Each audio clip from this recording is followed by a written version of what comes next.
Good morning, Sandy Hook. Today is Thursday, October 15th, and it is day 4.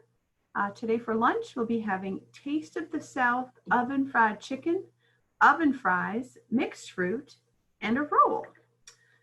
Today, National Day is National Pierogi Day. And if you're not sure what a pierogi is, it's super yummy. It's like a pasta with potatoes and stuff inside. It's a Polish specialty. For those out there that know what a pierogi is, you probably like them. But I suggest if you have the opportunity, you try them sometime. So happy National Pierogi Day. And I'd like to wish a happy birthday today to Talon Dodson. So have a great day, Talon. All right, we have a video from the reading specialist that I'm going to share now.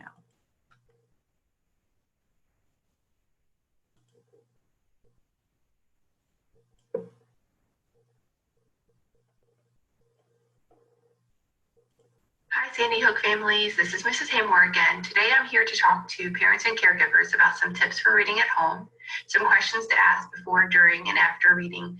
We're going to be seeing some fiction books and some nonfiction books and just some questions to ask while you're reading those.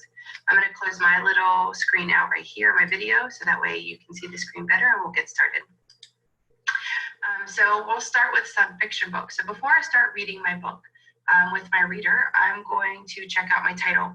I'm going to make sure that we read it. We talk about what they think is going to happen by reading just the title.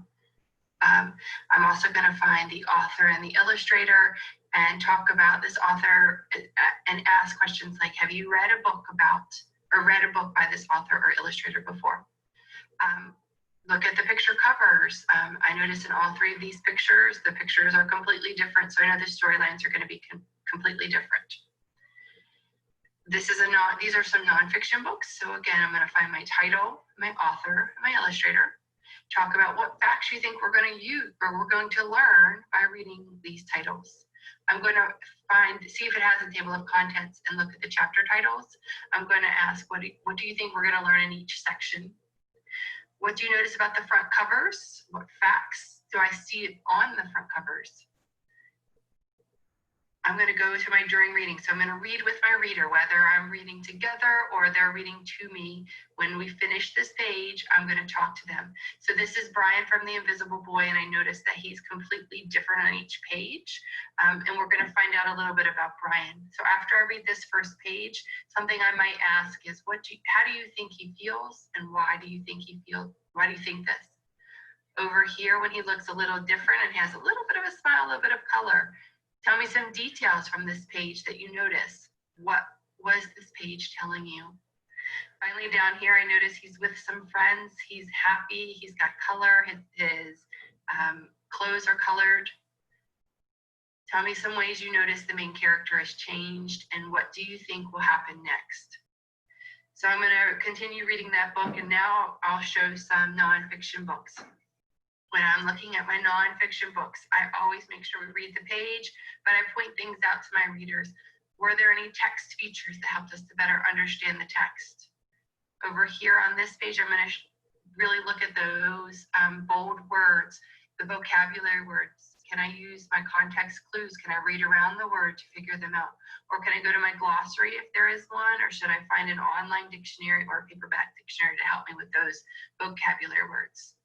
I'm also going to make sure that my readers are really focusing on those photographs and illustrations and asking them how they help you better understand the text. Finally, something I always ask when I'm reading nonfiction books, what facts did you find the most interesting and why? After we finish the book, we're going to stop and ask some questions just to make sure they have that comprehension. Here are some example questions that I could possibly ask. Who were the main characters, and were there any supporting characters? What was the problem with the story, and how was the problem solved? Could you retell the beginning, the middle, and the end? What did you like most about the book? Have you ever read any books that has similar theme or similar characters? Is there anything that you would change about the story, and why? I hope you notice that why question has popped up quite a bit. It really makes our readers dig deep in the meaning to show that they're understanding the book. Some questions I would ask after reading my nonfiction books. Was there an interesting fact that you learned? Or could you tell me 3 facts that you learned? What was the main idea of what you read? What details support that main idea? Do you have any questions about what you read? Should we find another nonfiction book to answer those questions, or could we do some online research? If you had to pick a new title for the book or a section of the book, what would it be and why? Can you make a connection to another text, whether it's fiction or nonfiction? How does that connection help you to better understand the text? That's another one that's really digging deep, making sure that we understand the book. So I know I threw a lot at you right now, and I want to make sure that I have a resource for you. So I have 3 bookmarks. These are from free resources that I use in my classroom. I have adapted them to hopefully help you. I would use these with my younger readers. This is a fiction bookmark and a nonfiction bookmark. I can cut them out. If I'm able to print them out, I can cut them out and then glue them or tape them together, and just use them while I have it with me when I'm reading. This would be for my higher level readers. I could, again, cut this out. This is my fiction bookmark and my nonfiction bookmark. If you're not able to cut them out, just make sure that you grab a piece of paper and write down a couple questions from each bookmark, and then that would help you.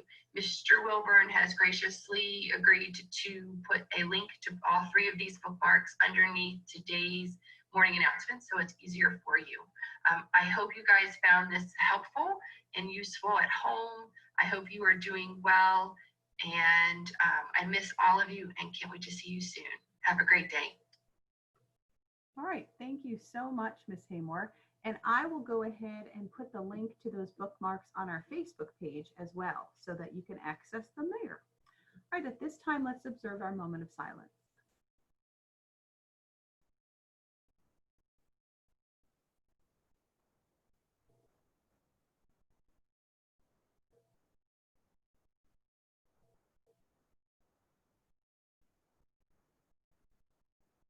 Now, if you'll stand and join me in the pledge.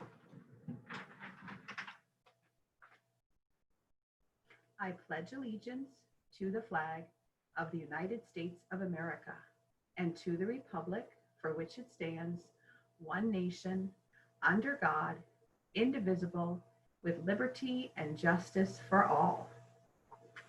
All right, folks, I hope you have a wonderful day.